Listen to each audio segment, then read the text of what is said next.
Assalamualaikum warahmatullahi wabarakatuh. Saya Fania Aurelia Hairunisa dari kelas XIPS 3. Hari ini akan menjelaskan tentang salah satu kerajaan, yaitu Kerajaan Singgasari. Kerajaan Singgasari sendiri bersumber dari sebuah kitab yang bernama Pararanton. Kitab ini menceritakan tentang keberadaan Ken Arok sebagai pendiri Kerajaan Singgasari.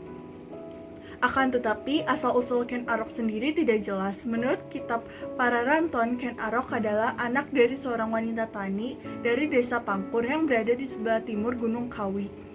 Ken Arok memiliki wawasan berpikir, ambisi, dan strategi yang cukup tinggi. Banyak kisah yang menyebutkan bahwa semasa mudanya Ken Arok pernah mencuri dan merampok. Namun, berkat pengarahan dan bantuan dari pendeta Logawe, Ken Arok bersedia mengabdikan dirinya kepada Aku Tumato dan Tunggu Ametung. Setelah mengabdi di Tumapel, ia merasa ingin menduduki jabatan Aku dan sekaligus memperistri Ken Dedes, yaitu istri dari Tunggu Ametung. Dengan menggunakan tipu muslihat yang jitu, Ken Arok dapat membunuh Tunggu Ametung. Dan setelah itu Ken Arok mengangkat dirinya sendiri menjadi Aku di Tumapel dan memperistri Ken Dedes yang saat itu tengah mengandung. Dalam kehidupan politiknya pernah terjadi peristiwa bernama peristiwa Ganter, di mana pada saat itu Tumapel masih menjadi daerah kekuasaan Kendiri yang dipimpin oleh Kertajaya atau Dadang Gendis. Ken Arok yang pada saat itu sudah menguasai Tumapel pun ingin memberontak, tetapi harus menunggu waktu yang tepat.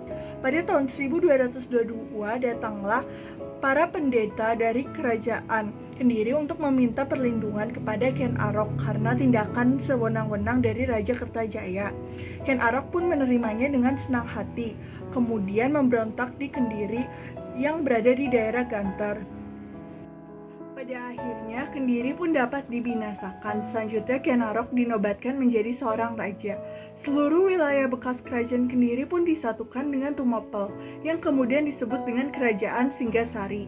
Pusat kerajaan juga dipindahkan ke bagian timur di sebelah Gunung Arjuna. Setelah naik tahta, Ken Arok bergelar Sri Rangga Rajasa Batarang Sang Amuwarbumi, yaitu dialah pendiri dinasti Rajasa atau Giriwangsa. Ken Arok memerintah selama 5 tahun, yaitu pada tahun 1222 sampai 1227. Pada tahun 1227, Ken Arok dibunuh oleh seorang penggalangsang atas perintah Anusapati, yaitu anak dari Ken Dedes dan Tunggu Ametung. Ken Arok didharmakan di Kertanegara. Semeninggalan Ken Arok, Anusapati menjadi Raja Singgasari. Anusapati memerintah pada tahun 1227 sampai 1248. Pada masa pemerintahannya tidak banyak yang diketahui bahwa Ken Arok dan selirnya yang bernama Ken Umang mempunyai 4 orang putra, yaitu Panji Tohjaya, Panji Suharjo, Panji Wregola, dan Dewi Rambi. Pada akhirnya, Tohjaya mengetahui bahwa yang membunuh Ken Arok adalah Anusapati. Oleh karena itu, Tohjaya ingin membalas dendamnya atas kematian ayahnya. Pada tahun 1248, Anusapati berhasil dibunuh. Anusapati telah wafat dan dinamakan di Candi Kidal. Setelah itu, di tahun yang sama, pada tahun 1248, Panji Tohjaya juga naik tahta. Baru beberapa bulan memerintah, Tohjaya dibunuh oleh Rangguwuni, yaitu anak dari Anusapati, di Katang Lumbung. Selanjutnya, Rangguwuni menjadi raja dengan gelar Srijaya Wisnudamana. Dalam masa pemerintahan, Wisnudamana didampingi oleh Mahesa Cempaka, yaitu anak dari Mahesa Wongteleng. Mahesa Wongteleng sendiri adalah anak dari Ken Arok dan Ken Dedes. Wisnudamana memerintah pada tahun 1248 sampai 1268. Pada masa pemerintahannya, keadaan negara aman dan tentram. Pada tahun 1264, Wisnudamana mengeluarkan prestasi dan mendirikan benteng di Canggulor. Wisnudamana wafat pada tahun 1268 dan didamakan di Weleri sebagai Siwa dan di Jayagu Candi Jago sebagai Amoghapasa. Dalam kehidupan budayanya terdapat peninggalan kerajaan Singgasari yang berupa prestasi, candi, dan patung.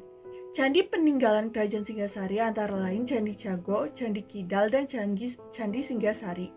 Adapun patung-patung yang berhasil ditemukan seperti patung Ken Dedes sebagai Dewi Prajnaminata, lambang Dewi Kesuburan, dan patung Kertanegara sebagai Amoghapasa. Sedangkan dalam aspek kehidupan ekonomi, berdasarkan sebuah analisis yang mengatakan bahwa kerajaan Singgasari berada di sekitar lembah Sungai Brantas, dapat diduga bahwa rakyat Singgasari banyak menggantungkan kehidupannya pada sektor pertanian. Keadaan itu juga didukung oleh hasil bumi yang melimpah sehingga menyebabkan Raja Kertanegara memperluas wilayah, terutama ke tempat-tempat yang strategis untuk lalu lintas perdagangan. Dalam kehidupan sosialnya, Raja Singgasari mengalami pasang surut kehidupan, mulai dari masa Ken Arok sampai masa pemerintahan Wisnu Damana. Pada masa pemerintahan Ken Arok, kehidupan sosial masyarakat sangat terjamin. Akan tetapi, pada masa pemerintahan Anusapati, kehidupan masyarakat mulai terabaikan. Hal itu disebabkan karena rajanya yang gemar menyambung ayam, sehingga melupakan pembangunan kerajaan. Keadaan rakyat Singgasari berangsur-angsur mulai membaik ketika Wisnu Damana naik tahta. Kemakmuran juga makin dirasakan ketika rakyat Singgasari dipimpin oleh Kertanegara. Pada masa pemerintahan itu juga Kertanegara memiliki cita-cita, yaitu ingin menyatukan seluruh wilayah Nusantara di bawah naungan Singgasari. Namun bersamaan dengan Raja Kertanegara yang tengah memperluas daerah kekuasaannya, Kekaisaran Mongol yang dipimpin oleh Kubilai juga sedang melakukan ekspansi ke arah selatan, yaitu ke kawasan Asia Tenggara. Kubilai mengirim beberapa kali utusannya ke Singgasari untuk meminta Raja Kertanegara mengakui kekuasaannya. Hal itu terjadi pada tahun 1280, 1281, 1286, dan terakhir pada tahun 1289 yang dipimpin oleh Mengqing.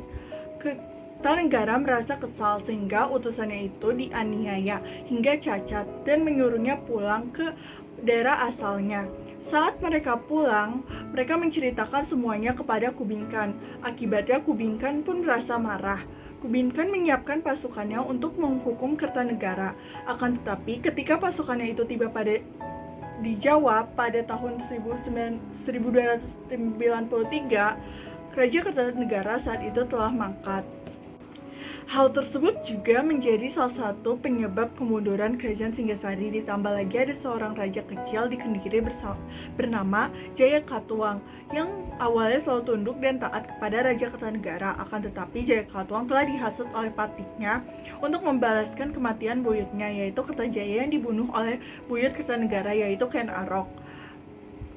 Di samping itu, Jayakatwang juga dibujuk oleh Arya Wiraraja dari Madura untuk memberontak terhadap Singgasari dan agar dapat membangun kembali kerajaan Kediri seperti dahulu. Hasutan dan bujukan itu pun akhirnya berhasil, dan Jayakatwang segera mempersiapkan prajurit dan persenjataannya.